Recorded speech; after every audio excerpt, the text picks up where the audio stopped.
Hello guys, welcome to our vlog. Ayan, magluluto tayo ngayon ng munggo dahil tag-ulan. Ayan, ang nakatokang magluto ay yung aking asawa. Nagpakulo na siya ng munggo. Then yan, tinatanggal niya na yung dahon ng ampalaya.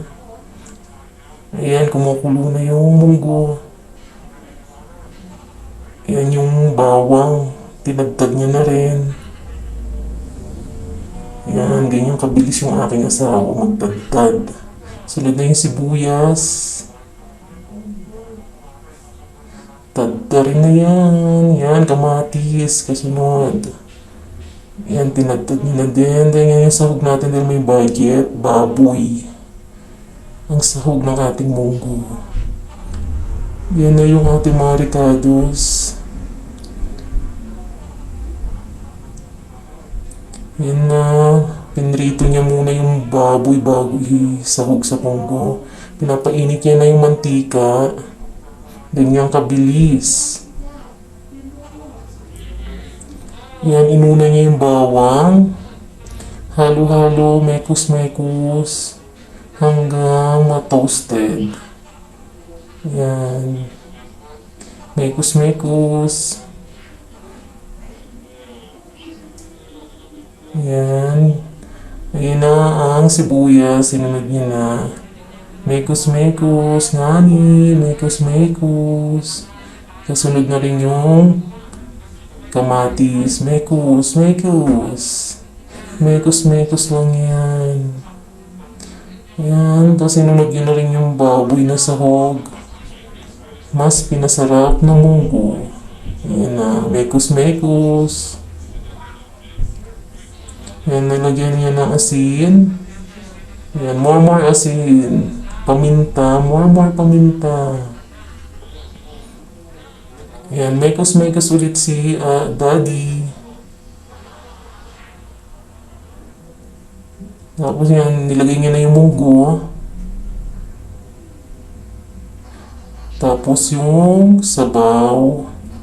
Sinunod niya na rin yung sabaw ng munggo.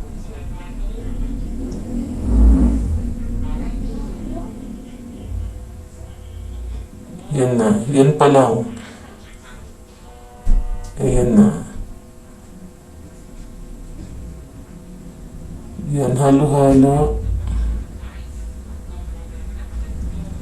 Tapos pinakulo. Nilagyan ng nor cubes. Then pakuluin ulit. Charan! Kumukulo na. Ganun kabilis. Pastor lang. Halo-halo. Mekos-mekos. Nilagyan ulit ng asin, more asin. Yes. Mekos ngani.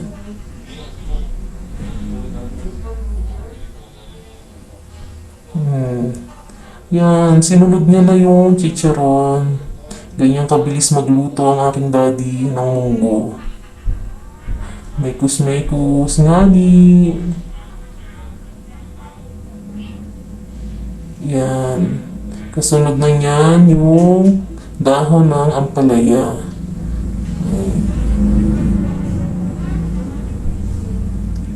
Ang sarap. Tingin pa lang nakakatakam na. Yan. Halo-halo. Mekos. Ang sarap. Tamang-tama sa tag-ulan. Yan, pinakulo na ulit. Then, pagkatapos na, kumulo na agad siya. Ang bilis-bilis maluto. Ayun na. At ganyan na magpiprito yung aking daddy na dilis, kapatner ng munggo. Charan! Kain na! Yum. Thank you guys!